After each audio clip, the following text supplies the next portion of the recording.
Dito tayo ngayon sa may ilog. Therapy tayo.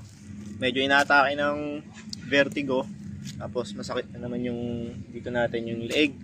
So dalawang therapy gagawin natin. Yung isa para sa vertigo, yung isa naman para sa neck. Dito yung sa leeg natin, yung neck spine. So tuck chin yung gagawin. Yan. Bilang mga 1, 2, 3, 4 hanggang 16. Then relax. Tapos habang nakatingin dun sa malayo, yung mga kulay green. So advice ni Russell yon. So yun daw ang gamot sa mga vertigo. Punta ka lang daw sa upo ka lang daw na may makikita ang isang kulay green na parte na ayan, na bagay yan. So ito maraming green. Puno. So effective, very effective to. Tinuro ko rin to sa mga nagkaroon ng vertigo and all goods din. So tuck chin, 1, 2, 3, 4, 5, 6. Habang nakatingin dun sa green, naka-steady lang yung tingin dun. So mapapansin nyo pag halimbawa yung vertigo ninyo dahil sa mata, alam ko dalawa kasi ang klase ng vertigo. Yung isa sa mata, yung isa naman sa tenga. Pag hindi yung mga crystals dyan, yan, mga hindi balance eh.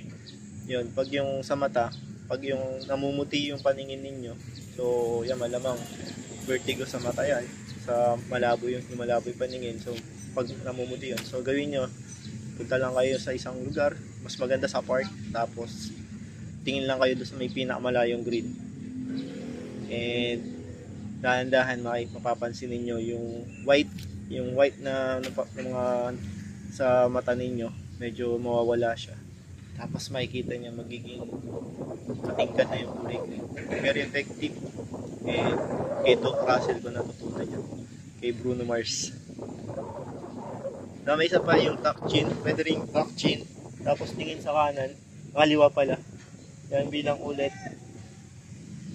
Sarap. So mararamdaman nyo yung hagod nung hinahatak nung ulo, yung spine, paangat na ganun. So nako-correct yung posture.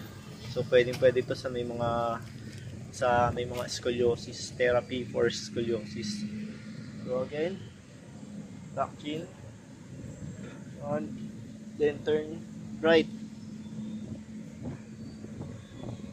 So pwede rin itong gawin habang naglalakad. So yung mga sakit ng leg dyan, masakit ng likod, very effective to. Gawin nyo na kung madalas masakit yung leg ninyo.